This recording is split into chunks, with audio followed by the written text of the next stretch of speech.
Hi guys, I generally don't share content involving Tommy Robinson for a number of reasons, but generally it's because he's not an elected official, he's not an MP, he's not even a member of a political party, but he does represent a small section of society who are extremely vocal.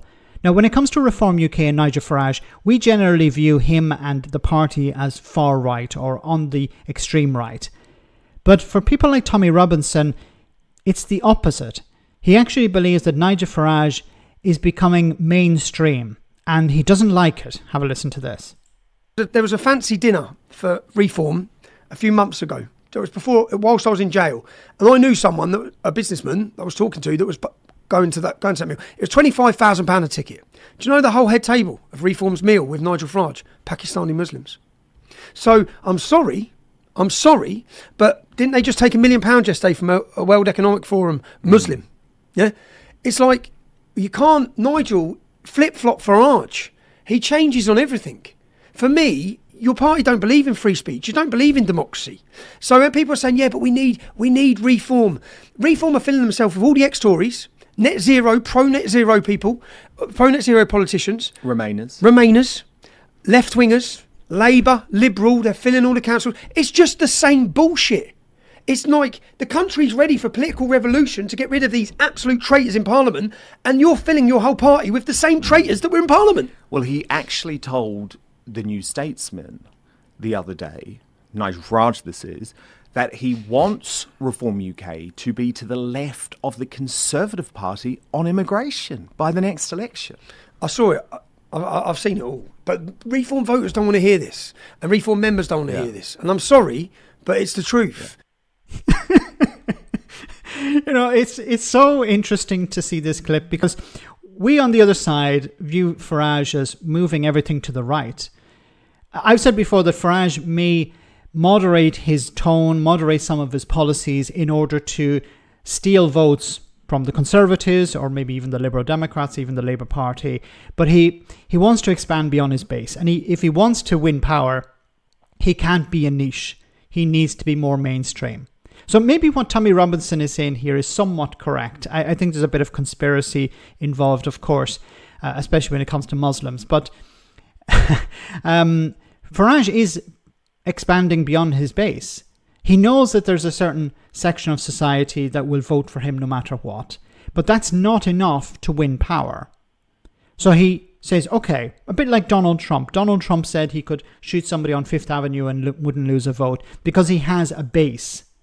Keir Starmer doesn't have a base. The Conservatives don't really have a base. But Nigel Farage has a base that he can say, okay, I can push any policy and they will still vote for me. So what is he doing? He's gone beyond the base. He needs to. And this is why maybe he's willing to take in ex-Tories. And look, Nigel Farage doesn't really have any principles. He just wants power. He wants influence and power. So he's willing to ignore some comments people made in the past about him, or he's willing to ignore politicians who were on the opposite side of him in the past. He's willing to take them on board because it adds value to his party.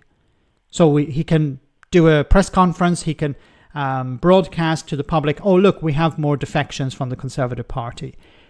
You're probably going to see defections from the Labour Party eventually. You're going to see defections even maybe from the Liberal Democrats to Reform. But if people start to see it become a mainstream party, they're more likely to defect to it. And of course, this is going to upset people like Tommy Robinson and those on the far right, because they will see, well, hey, wait a minute, you were supposed to come in and shake up the system. You were supposed to end immigration. You sold us a load of promises, and now you've thrown them in the bin for power.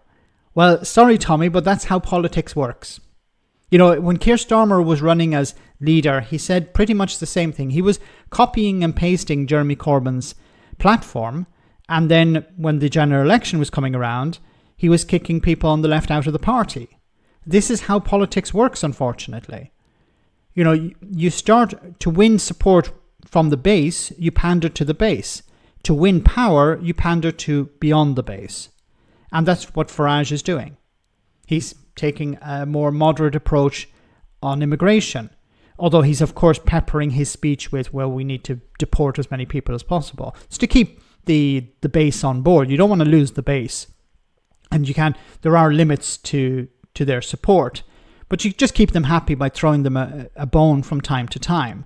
But I think the general approach is we want to move away from this issue of immigration. Farage needs to come up with economic policies as well. He needs to come up with social policies. He needs to come up with something more than just boats.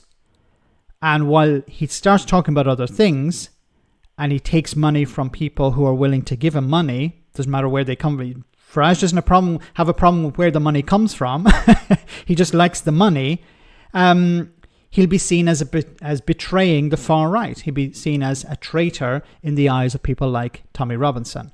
And they're going to become angry, and they're going to support somebody else, probably UKIP or some other of these new parties that have popped up. But Farage doesn't care, because these people represent a very small niche. They'll be extremely loud. You notice as well, and this may change, but you notice that Farage has not turned up at any protests outside these hotels against asylum seekers. Reform UK friendly GB News goes there, and Farage has commented on them, but you don't see Farage at the protests because he sees it as a niche. He sees it as something, maybe a flash in the pan at the moment. It's something that's on people's minds now, but it doesn't serve a purpose for him. If it did, he would be there front and center, charging the barricades. He would be shouting at the top of his voice along with the protesters. But he's not, because he knows that time has passed. He needs to be more moderate. He needs to be more mainstream. So once again, I'm not an advocate of platforming Tommy Robinson, but what he has to say sometimes is interesting because it gives us a different perspective. Let me know in the comment section, guys, what you think, and I'll see you in the next video.